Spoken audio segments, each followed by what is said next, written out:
বিশ্বজুড়ে দেশে দেশে যখন চলছে নববর্ষ বরণের জমকালো আয়োজন, গাজায় তখনও চলছে ফিলিস্তিনিদের প্রাণ বাঁচানোর লড়াই। দিকবিদিক ছুটতে ছুটতে ক্লান্ত মানুষরা নতুন বছরে নতুন কিছুর স্বপ্ন বুনছেন। তাদের আশা 2025 সালে বন্ধ হবে তাদের ওপর বর্বরতা।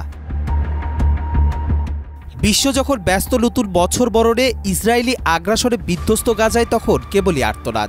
আপনজন ঘরবাড়ি হারালো উপত্যকার মানুষগুলো 1 বছরেরও বেশি সময় ধরে প্রাণ বাঁচাতে ছুটছে। ধ্বংসস্তূপের জনপদে বৃষ্টি আর তীব্র শীত মানুষের দুর্দশা বাড়িয়েছে আরও। ইসরায়েলের বর্বরতা থামার কোনো লক্ষণ নেই, তবুও অসহায় ফিলিস্তিনিরা আছেন নতুন বছরে শান্তি নেমে আসার প্রত্যাশায়।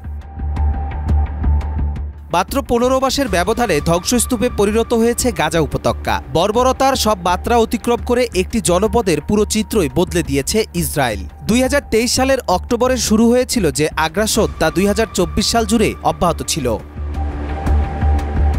ইসরায়েলের হামলা থেকে বাঁচতে গাজার এক প্রান্ত থেকে আরেক প্রান্তে গত বছর জুড়ে ছুটে বেরিয়েছেন ফিলিস্তিনিরা। বুলেট বোমার আঘাতে গাজায় চলমান আগ্রাসনে প্রাণ গেছে 45,500-র বেশি মানুষের। খাবারের অভাবে ক্ষুধা আর তৃষ্ণার প্রাণ যাচ্ছে অনেকের। বৃষ্টির সাথে তীব্র শীত, হাইপোথার্মিয়ায় আক্রান্ত হয়ে মৃত্যু হচ্ছে শিশুদের। এমন দুর্বিষহ জীবন গত বছর পার করেনি আর কোনো জাতি।